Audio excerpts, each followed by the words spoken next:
하나님의 말씀을 보겠습니다. 하나님의 말씀은 디모데후서 4장 1절에서 5절 말씀까지입니다. 345쪽에 있습니다. 서로 교독하겠습니다. 디모데후서 4장 1절부터 5절 말씀입니다. 제가 먼저 봉독해 드리겠습니다. 하나님 앞에 살아있는 자와 죽은 자를 심판하실 그리스도 예수 앞에서 그가 나타나실 것과 그의 나라를 두고 엄히 명하노니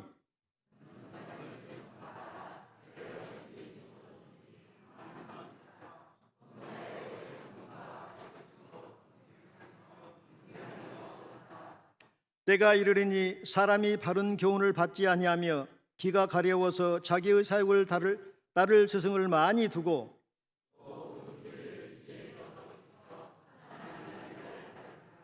함께 읽겠습니다. 그러나 너는 모든 일에 신중하여 고난을 받으며 전도자의 일을 하며 내 직무를 다하라. 아멘. 이 시간에는 순천 염강교회 심우하시는 유한 목사님 오셔서 성도의 본무신조라는 말씀으로 은혜 말씀을 드릴 때에 많은 은혜 되시기 바랍니다. 목사님 나오실 때 큰 박수로 환영해 주십시오.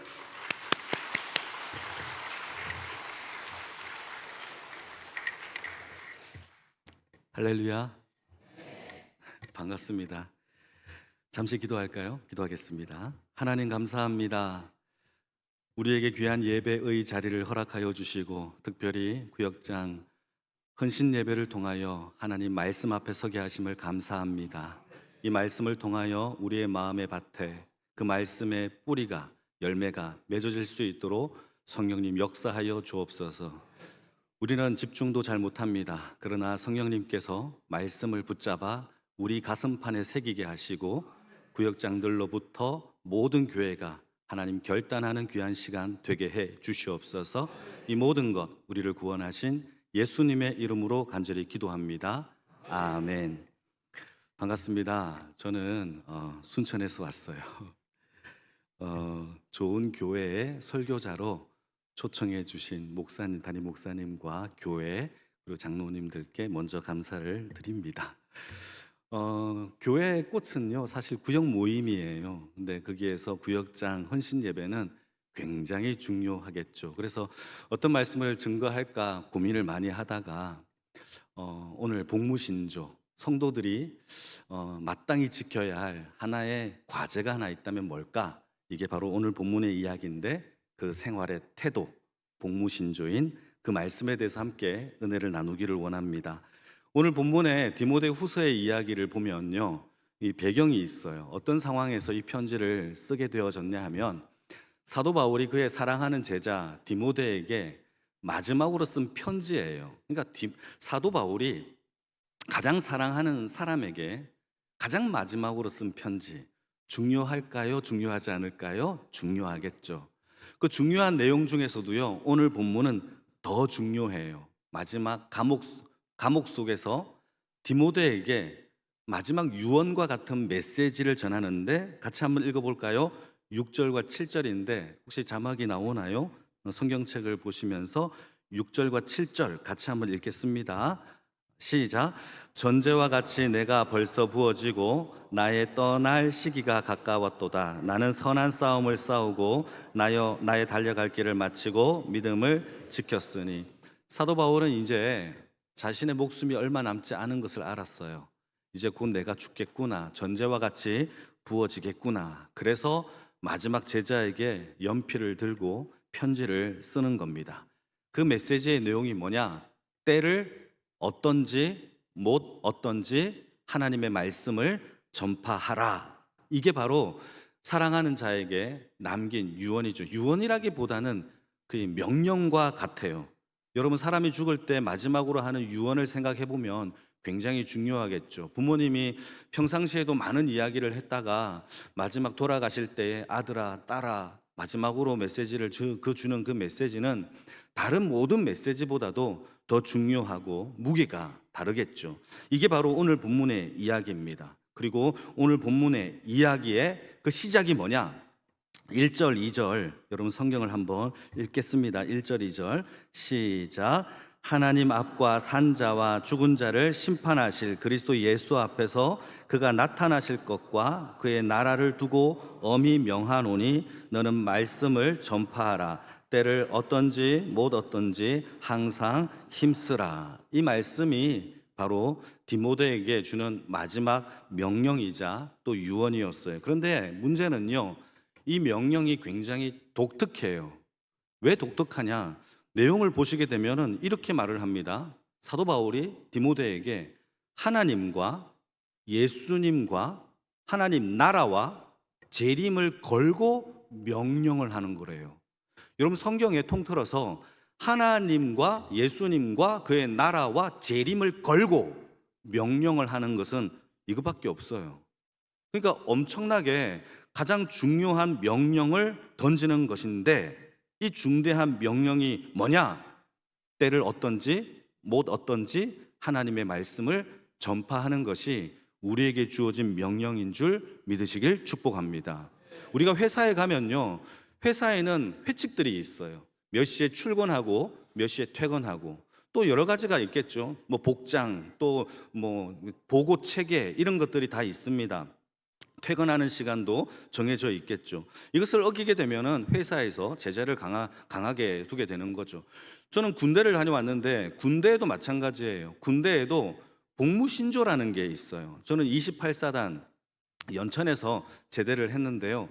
제가 육군으로 나왔어요. 육군에 복무신조가 있는데 여성분들이 많아서 제가 복무신조, 육군의 복무신조를 한번 읊어드릴게요. 한번 생각 좀 잘 들어보세요. 재밌어요.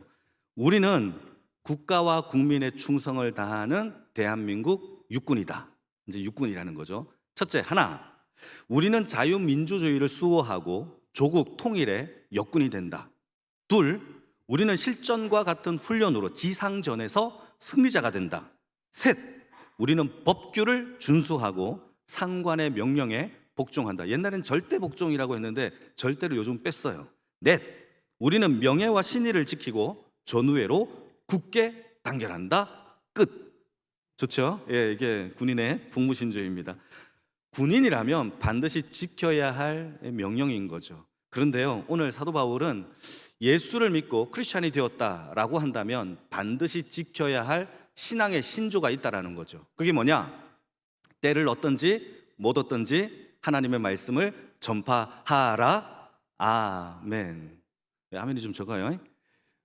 우리가 의 복무신조는요, 때를 어떤지 못 어떤지 간에 하나님의 말씀을 전파하는 것이 그게 복무신조인 거예요. 자, 그러면 왜 이것이 복무신조이고 이것이 왜 중요한 명령인가? 여기에는 몇 가지 이유가 있어요. 첫째, 우리가 왜 말씀을 전파하고 전도 사역에 힘을 써야 되느냐? 그 이유는요, 전도는 생명을 구원하는 일이기 때문입니다. 생명을 건져내는 일이에요. 예수를 믿느냐 안 믿느냐, 이거는 선택의 문제가 아니에요. 어느 정도 불이익을 당하는 게 아니라 예수를 믿고 안 믿고는요, 죽느냐 사느냐의 문제라는 사실을 성경은 우리에게 규정하고 있어요. 요한복음 3장 16절 말씀을 보시게 되면 하나님이 세상을 이처럼 사랑하사 독생자를 주셨으니 이는 저를 믿는 자마다 멸망치 않고 영생을 얻게 하려 하심이니라. 멸망과 영생의 문제예요. 예수를 믿는 것은 멸망이냐 영생이냐의 문제인 거지 선택, 취사 선택이 아니에요. 취향대로 살아가는 게 아니에요. 여러분, 생명의 구원의 역사는요, 죽느냐 사느냐의 그 갈림길에 서 있다는 사실을 믿으시기를 축복합니다. 여러분, 혹시 이거 아십니까? 2014년도에 진도 앞바다에서 큰 사건이 하나 벌어졌어요. 그게 바로 세월호 참사 사건이죠. 우리는 아픔으로 다 기억합니다. 많은 고등학생들 300명이 넘는 학생들이 수학여행을 가기 위하여 그 배를 탔어요. 근데 배를 너무 많이 개조를 하는 바람에 무게중심이 조금만 흐트러져도 이 배가 가라앉는 그러한 참사가 일어난 거죠. 아니나 다를까 그 배가요, 침몰을 하는 사건이 벌어진 겁니다. 여러분, 큰 배는요 한 번에 뚝 떨어지지 않아요. 천천히 침몰을 해요. 전문가들이 말하기를 그 세월호에서 모든 사람들이 갑판으로 나와 구조를 받을 수 있는 모든 시간은 15분이면 충분하대요. 그 배가 물이 차기까지는 40분이라는 시간이 걸리고 완전히 가라앉기까지가 2시간 20분 걸렸대요. 그런데요, 침몰하여서 기울기 시작하자마자 선내에서 방송이 하나 들려요. 선장이 이렇게 얘기합니다. 여러분 당황하지 마시고 객실에서 기다려 주십시오. 객실에서 기다려 주십시오 라고 얘기를 했어요. 학생들은요 믿었죠. 그래서 객실에서 뭘 했는지 아십니까? 영상이 그대로 남아있어요. 친구들끼리 게임하고 과자 먹고 TV 보고 엄마한테 전화하고 영상통화 찍었어요. 거기서 놀고 있었던 거예요. 점점 기울어지니까 그 미끄럼 타고 놀고 있는 거예요. 아이들이 나올 생각을 못하고 있는 것이죠. 여러분 가라앉는 배에서 가장 위험한 곳이 어디죠? 객실이에요. 누군가가 그 방송이 이건 거짓이다, 뛰쳐나가자 라고 하여서 한 사람을 이끌고 뛰쳐나왔다면 살았을 거예요. 그런데 아이들은요 그 방송을 듣고 가만히 있었던 거예요. 여러분 심지어 더 놀라운 사실은요, 방송을 한 선장도 가판으로 나왔어요. 탈출을 한 거예요. 우리 아이들은 탈출하지 못했죠. 이건 뉴스를 다 봐서 아는 거예요. 여러분 저는 이 사건을 생각하면서 생각할 게 되게 많아요. 여러분 우리도 이 세상이 마치 침몰하는 배와 같아요. 세상 사람들은요 우리에게 거짓 방송을 외쳐요. 돈이면 다다. 예수 믿어봤자 뭐냐? 그 시간에 차라리 생산적인 일을 하자. 허비 아니냐? 교회 허구한 날 가서 돈 쓰고 물질 쓰고 뭐냐? 라고 얘기해요. 다 거짓 방송이죠. 여러분 생명을 살리는 방송은요 오직 하나님의 말씀 성령인 줄 믿으시길 바랍니다. 그 말씀을 붙잡고 우리는 생명을 살리고 전파해야 돼요. 안 그러면요 침몰하는 배 속에서 다 같이 함께 죽는 것밖에 없는 거예요. 우리는 이 방송을 매일 들어요. 친구로부터, 유튜브로부터, TV로부터. 요즘은 스레드, 틱톡 이런 것들이 너무 많아요. 그런 걸로 매일매일 들으면서 무엇이 진리인지를 헷갈려하는 상황에 몰려가고 있는 거예요. 여러분 구역장 헌신 예배를 통하여서 바른 말씀을 전파하는 모든 구역의 식구들이 되어지기를 주님의 이름으로 축복합니다. 자, 여기에서 우리가 중요하게 생각할 게 하나 있죠. 세례 요한의 사역을 한번 생각해 봅시다. 세례 요한은요 사역을 단 한마디로 정의할 수 있어요. 광야에서 외치는 자의 소리, 사운드가 된 거예요. 세례 요한은요 사운드예요. 소리예요. 외치는 자의 소리가 되어 주의 길을, 첩경을 예비한 자가 누구냐? 바로 세례 요한이에요. 세례 요한이 광야에서 뭘 했느냐? 소리가 되었어요. 예수를 믿어라. 예수만이 구원자다. 보라! 하나님의 모든 죄를 짊어지는 하나님의 어린 양이로다 라는 이 이야기를 광야에서 외쳤단 말이에요. 한번 읽어볼까요? 마태복음, 제가 읽겠습니다. 네, 마태복음 3장 11절. 나는 너희로 회개하기 위하여 물로 세례를 베풀거니와 내 뒤에 오시는 이는 나보다 능력이 많으시니 나는 그의 신을 들기도 감당하지 못하겠노라. 그는 성령과 불로 너희에게 세례를 베풀 것이요. 그러면서 하는 말이 뒤에 보라 세상 죄를 지고 가는 하나님의 어린 양이로다 라는 소리를 외쳤던 거예요. 세례 요한의 사역이에요. 그게 다예요. 첩경의 길을 준비한 거란 말이죠. 거창한 게 아니었어요. 저분이야말로 내가 감당할 수 없는 하나님의 아들이다, 어린 양이다, 우리를 구원할 진짜다, 복음이다, 메시지다 라고 외친 거예요. 여러분 이걸 우리에게 적용을 한번 해볼까요? 여러분 지금 우리가 듣고 있는 방송을 듣고 세상 이야기 다 가짜야 친구야, 야 정신 차려야 돼, 이건 가짜야, 오직 예수만이 진짜야 라고 외칠 수 있는 소리가 되기를 축복합니다. 그 소리 하나 듣고 예수를 믿는다면 여러분 세월호의 참사 속에서 한 명을 건져내는 것과 다를 바가 뭐가 있겠어요? 여기에 거창한 말이 필요합니까? 학식과 신학적인 지식이 필요합니까? 아니면 뭐 직분자가 필요합니까? 아니에요. 내가 받은 구원, 감격과 떨리는 마음이 나를 울려서 나가서 주의 복음을 전하는 그 외침의 소리, 그게 주의 길을 첩경하는, 다시 오실 주님의 길도 첩경을 준비하는 하나님의 백성의 삶이 되는 줄 믿으시기를 축복합니다. 그거밖에 없어요. 저는 여러분 생각을 해보면서 세월호에 누군가가 저 방송 가짜다, 방문을 열면서 얘들아 나와, 이거 가짜야, 지금 나가야 살 수 있어 라고 한 명이라도 외쳤다면 여러 명을 구해내지 않을까? 그게 지금 우리에게 주어진 복무신조인 거예요. 그래서 사도 바울이 디모데에게 하나님과 예수님과 그의 나라와 재림을 걸고서라도 우리에게 이것을 명령하고 있다라는 사실을 믿으시기를 주님의 이름으로 축복합니다. 선택사항 아니에요. 이거는요, 생명을 살리고 죽이는, 멸망이나 영생이냐, 멸망과 영생의 문제이지 여러분 우리가 선택할 수 있는 게 아니에요. 여러분, 우리가 복무신조를 통하여서 한 명의 영혼을 구원해내는 아름다운 이 헌신 예배를 통하여 각 구역들이 살아나는 그러한 예배가 되어지기를 주님의 이름으로 축복합니다. 두 번째 우리에게 주시는 이 복무신조의 당위성이 뭐냐? 그 이유는 오직 복음과 예수만이 우리를 구원할 수 있어요. 예컨대 다른 문이나 다른 길이나 다른 키가 있다면 다른 걸 전하겠죠. 근데 성경을 통하여 우리에게 주신 유일한 길은요, 오직 예수 그리스도 길밖에 없기 때문에 그 길을 가르쳐 줄 수 있는 분은 저와 여러분들밖에 없어요. 그러니까 우리에게 주어진 명령이고 복무신조가, 여러분 이 복음을 전하지 않으면 우리 외에는 다른 사람이 가르칠 수 없기 때문에 예수의 복음을 증거하는 주의 인생의 삶을 살기를 축복합니다. 죄의 싹은 사망이에요. 사망이라는 것은 신학적으로 세 가지의 의미가 있어요. 하나는 사망은 육체적인 죽음이에요. 죄의 결과 육체가 다 때가 되면 죽어요. 늙어 죽든지 병들어 죽든지 둘 중에 하나로 죽어요. 두 번째 죽음은 하나님과의 영적인 단절이에요. 죄로 말미암아 약이 된 것이 뭐냐? 하나님 앞에서 전적인 타락으로 말미암아 하나님과의 단절로 우리 인간은 어떤 누구도 스스로 하나님 앞에 구원을 받을 수 있는 자가 없어요. 내가 손 내미는 게 아니라 주님이 내게 손 내밀어야만 구원받을 수 있는 은혜, 그게 바로 두 번째 사망인 거예요. 그래서 우리는 오직 예수, 오직 은혜밖에 없는 거죠. 세 번째는요, 어떤 사망이냐?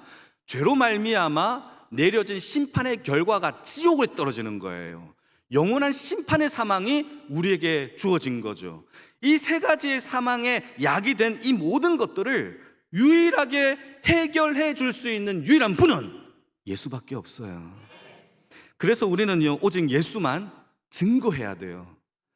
우리가 집에서 밖으로 나갈 때에 밖에서 일을 보다가 집으로 들어오면 현관문을 열고 집으로 들어오지 않습니까? 이때 현관의 문을 열 때 열쇠가 필요하죠. 번호키를 누리든지 아니면 이런 키를 돌려서 들어온단 말이죠. 여러분, 이 키는요 하나밖에 없어요. 그 키가 누구냐? 예수예요. 그러니까 우리는요 키를 잡고 있어요. 그 키를 잡고 있는데 예수를 증거함으로 인하여 많은 사람들이 문으로 들어올 수 있는 외치는 자의 소리가 되어지기를 주님의 이름으로 축복합니다. 사도행전 4장 12절 말씀에 제가 한번 읽겠습니다.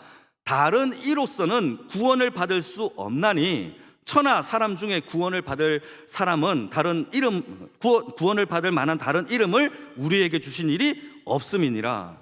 여러분, 하나님이 우리에게 주신 그 유일한 이름은요 천하 만민 중에 예수의 이름밖에 없어요. 이해의 문제도 아니고 뭐 관용의 문제도 아니에요. 진리의 문제가 그 예수밖에 없다라는 것이죠. 여러분, 생명과 죽음 사이에서 우리에게 주어진 이 복무의 신조는요 말씀을 증거하는 소리인 거예요.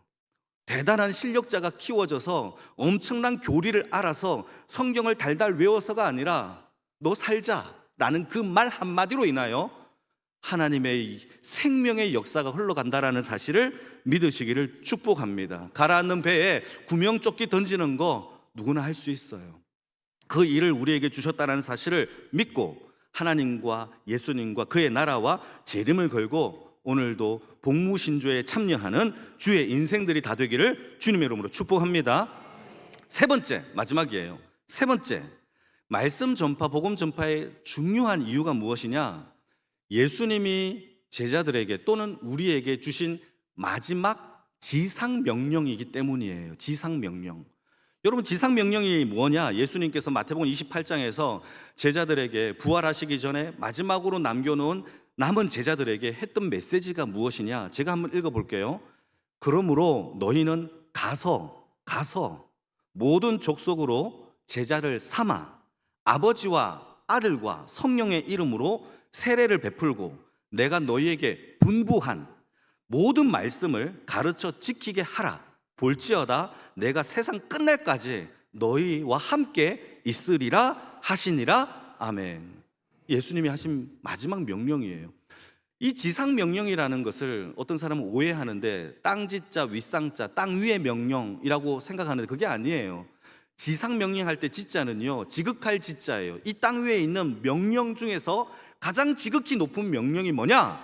바로 공무신조, 이 땅 끝까지 이르러 복음을 전하는 것이 바로 우리에게 주어진 가장 높은 명령인 줄 믿으시기를 바랍니다. 그래서요 신자가 되었음에도 불구하고 여러분 하나님의 말씀과 복음을 전하지 않는다? 문제가 있는 거예요. 여러분 우리의 마음에 하나님의 말씀을 증거할 수 있는 복무신조에 참여할 수 있는 믿음이 있기를 주님의 이름으로 축복합니다.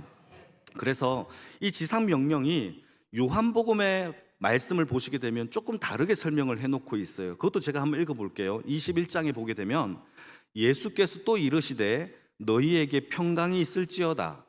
아버지께서 나를 보내신 것 같이 나도 너희를 보내노라. 아멘.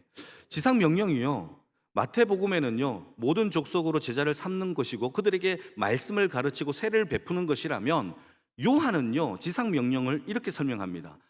하나님이 그의 아들 예수를 우리에게 보내셔서 이 땅에 복음이 전파된 것처럼 우리도 예수님이 이 땅에 우리를 보내셔서 우리가 이 땅에 복음을 전파하게 하는 것이 바로 예수님이 지상 명령을 주신 것이다라고 얘기하는 거죠.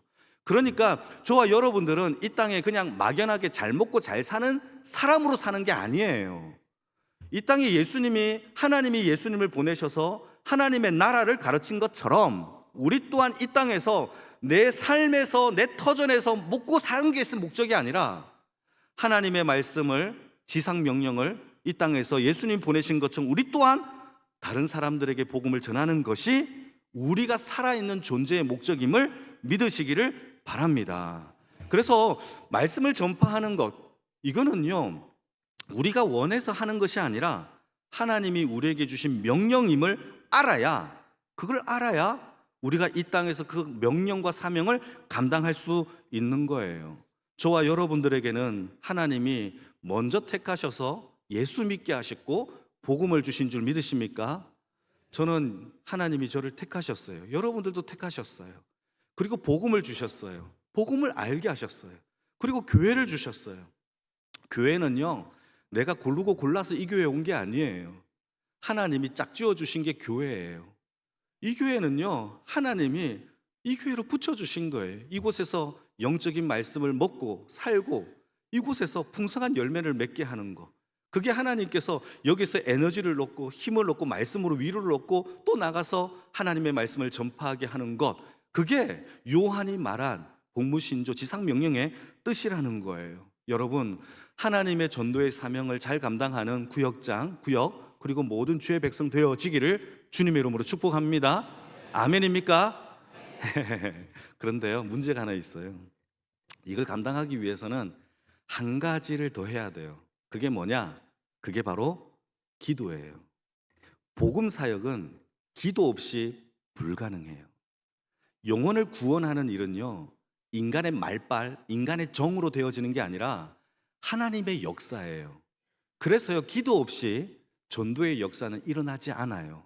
그래서 성경에 보게 되면은 복음 전파와 전도의 역사 앞에 항상 성경 말씀에 기도하라라고 명령하고 있어요. 제가 한번 읽어볼게요. 골로새서 4장 3절 말씀. 또한 우리를 위하여 기도하래요. 무엇을? 하나님이 전도의 문을 열어 우리에게 열어주사 그리스도의 비밀을 말하게 하시기를 구하라. 여러분 전도는요 문을 열어달라고 기도하래요. 이게 우리가 주어진 전도의 사명 앞에 해야 될 임무라는 거예요. 또 에베소서 6장 16절 19절 말씀을 보시게 되면 이렇게 기록하고 있습니다. 또 나를 위하여 구할 것은 내게 말씀을 주사 나로 입을 열어 복음의 비밀을 담대히 말하게 하옵소서 하라. 여러분 우리의 입을 열어서 복음을 담대히 말하게 하는 것조차도 우리는 기도해야 돼요. 기도하지 않고서는요 주의 역사가 일어나지 않아요. 좋은 구역장, 좋은 말씀 전파자, 좋은 전도자 다 기도를 통하여서 하나님이 입에 넣어주신 말씀이 선포되어지고 놀라운 역사가 기도를 통하여 흘러간다라는 사실을 믿으시기를 축복합니다. 오늘도 하나님은 우리를 세상에 보내셔요. 그곳에서 우리 혼자 잘 먹고 잘 사는 게 아니에요. 나 혼자 나가면 되겠네. 가판 위로 나가서 나 혼자 구명조끼 입고 살아나는 게 아니라 옆에 죽어가는 객실의 문을 열고 주의 사랑을 전파하는 아름다운 소리가 되어지기를 주님의 이름으로 축복합니다. 그래서 우리는 전도의 문을 열어달라라고, 내 입술을 열어서 부끄럽지만 문을 열고 살자라고 말할 수 있는 복음의 문을, 비밀을 담대히 말할 수 있게 해달라고 기도하는 주의 인생의 삶이 되어지기를 축복합니다. 오늘 사도 바울은 사랑하는 제자 디모데에게 마지막 유언과 같은 메시지를 해요. 말씀 전파를 하는 것은 하나님의 나라, 하나님과 예수님과 그의 이름을 걸고서라도 중요하게 해야 될 것임을 우리에게 선포하고 있는 거예요. 첫째, 죽어가는 생명을 구원하는 거예요. 둘째, 유일한 길 예수 그리스도를 전파하는 것이에요. 세 번째, 지상 명령입니다. 최고의 명령의 복무를, 신조를 여러분 그걸 순종하는 주의 인생이 되어지기를 축복합니다. 광야 같은 이 세상 금방 지나가요. 금방입니다. 주님 금방 오십니다. 오직 복음의 메아리의 소리가 되어서 아름다운 하나님의 나라를 만들어가는 그런 구역장, 그런 교회 모든 성도님들이 다 되어지기를 주님의 이름으로 축복합니다. 우리 한번 기도할까요? 여러분 같이 한번 기도합시다. 제가 기도 제목을 3가지를 갖고 왔는데요, 같이 한번 기도합시다. 첫 번째는 우리의 생명을 구조하시는 이 구조의 능력은 우리가 외치는 복음의 메아리입니다. 하나님 주의 길을 이 광야 땅에서 담대히 증거할 수 있는 하나님의 백성 되게 해달라고. 두 번째는 전도는 오직 우리를 구원하는 예수만을 증거하는 겁니다. 하나님 우리가 예수만을 증거할 수 있는 담대함의 믿음을 허락하여 주시옵소서. 세 번째는 복음 전파는 이 땅의 성도들이 가진 최고의 명령입니다. 하나님 이 최고의 명령을 순종할 수 있는 하나님의 백성의 삶을 살게 해달라고 여러분 간절하게 입술을 열어서 우리 짧지만 같이 합심하여 기도하겠습니다. 하나님 아버지 감사합니다. 오늘 주신 말씀을 통하여서 하나님 아버지 구역장 헌신 예배를 통하여 우리가 다시 한번 결단하는 것은 우리에게 주신 복무신조, 하나님의 말씀을 때를 얻든지 못 얻든지 하나님의 말씀을 증거할 수 있는 주의 백성의 삶을 살게 하여 주시옵소서. 생명을 구하는 하는 일입니다. 하나님 아버지 한 영혼을 살리는 일입니다. 하나님 아버지 예수만을 증거하는 길입니다. 하나님 아버지 이 땅의 최고의 명령을 지키는 것입니다. 하나님 우리의 삶 가운데 그러한 명령을 순종할 수 있는 하나님의 순종의 사람이 되어질 수 있도록 인도하여 주시옵소서. 오직 예수를 전파함으로 인하여 아름다운 구역이 넘쳐날 수 있도록 하나님의 은혜와 능력을 부어 주옵소서. 하나님 아버지 감사합니다.